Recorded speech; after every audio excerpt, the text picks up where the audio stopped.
I don't want to be famous. Like every time I think about fame, something just doesn't align with where I am in life. And I know in a culture where fame is like a lot of people's objective motive, like I don't want it.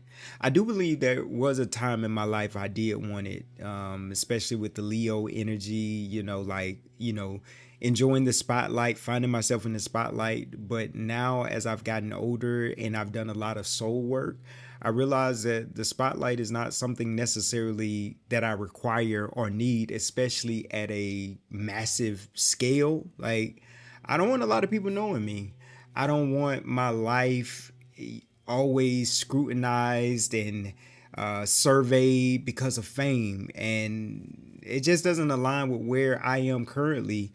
Like, I heard it said like this, like, I can be famous for a few. And I think that's perfect. Like when I heard that, it resonated so much with me deeply because I'm like, yes, I still want a regular life. I still want to be a regular person. I don't want to go to the airport and thousands of people know me. I don't want to go places and people are looking at me trying to figure out where they know me from.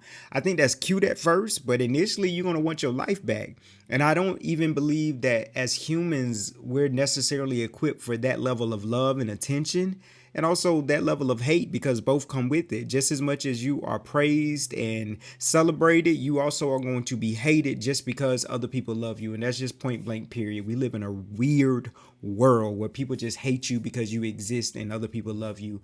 And I ain't got time for that. Like, to be honest, I don't have time for that. Who wants that?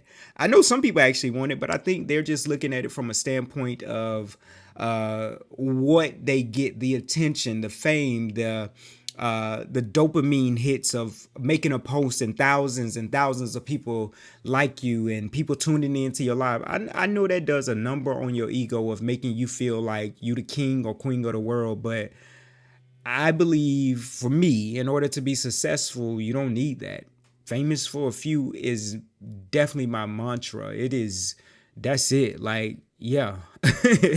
Yeah. And another thing, like, I feel like when you are famous, other people in your life have to deal with that fame as well because now their life is being, measured and looked on, and they didn't even necessarily sign up for your fame. It's just they're guilty by association. Think about how many celebrities out there and something happens to their kids or well-known figures. The first thing you see in the headlines is the person that is famous, their name, and then their association to that famous person. It's like the only reason we're worried or thinking about this story is because who you are attached to. We're not even worried about it because it's you. We're worried about it because of the fame that's attached to this. And it's this obsession that we have in culture with fame and what are famous people doing. And I'm a part of the problem, I'll be honest, because when I see a movie or hear a song or something, sometimes I Google the person, like what are they doing? Who were they inspiration? You watching YouTube clips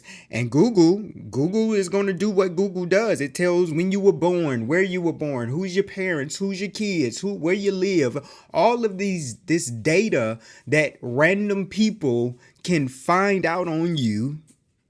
I don't know if I want that. Actually, it's not a I don't know. I don't want that. And not saying you're bad if you want that, but keep that over there.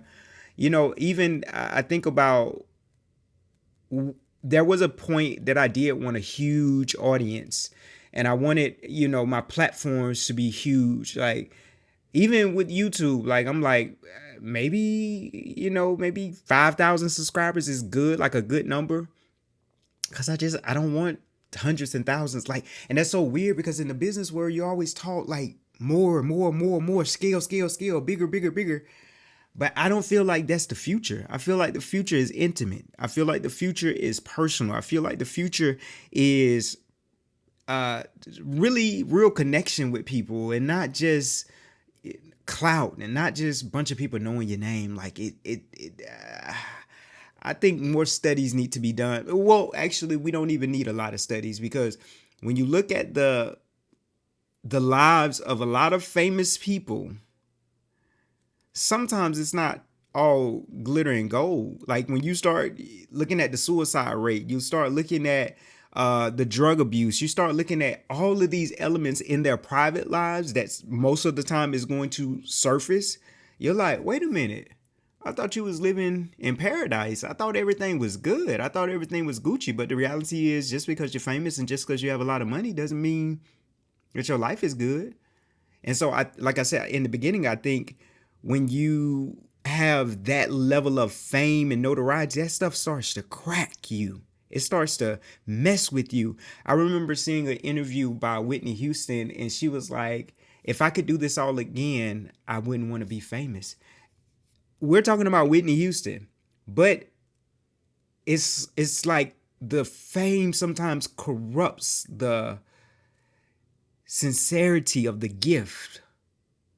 I don't know. I don't know how we deal with that, because when something is great, we do want to broadcast it, but there is a capitalism in this culture, in this country, that takes the beautiful thing and turns it into something that's not so beautiful. It becomes a robot. It becomes just a product to sell. It becomes something to push a greater agenda. It becomes just money to be made, and it gets diluted under in that all of that noise, because now the objective is bigger, better, more deals, more money, more fame, more notoriety.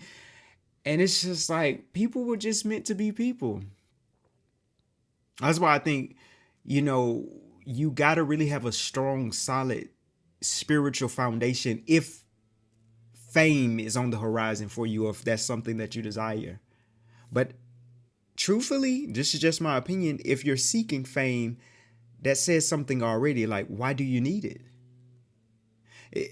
Fame is good because you can do a lot of good, but I think it's one of those things that you got to really keep it in line. You got to keep it in check. It's like a pit bull that can get real aggressive and real dangerous real quick if on the wrong day.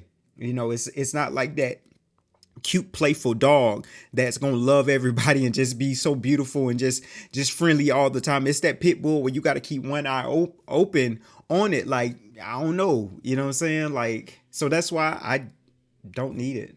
Famous for a few people knowing me, a few people recognizing my gift, a few people being impacted by my calling, and that's it. And I also have to know that that's valuable. Hundreds and thousands is great, but 100 is great also. It's not either or, it's great. So if you're called to 100,000, great, steward that well. If you're called to 100, great, steward that well. It doesn't measure, or it doesn't lessen the what or the good. It just means more people know about it. I don't know if the obsession with fame will ever go away. And like I said, I don't know. I don't necessarily think it's bad. I just think it has to be monitored. It has to be measured. Water is good for you, but if you jump in an ocean, it could kill you. It's like something can be good and bad in the wrong context, in the wrong setting. Too much of it. You can't drink all the water. As my grandma used to say, if somebody throw you in the water, you can't drink it all, but drinking some is good for you. It's required. It's needed, actually. It's necessary, but you can't drink it all. There's a limit. There's a cutoff. And so everything just has to be measured.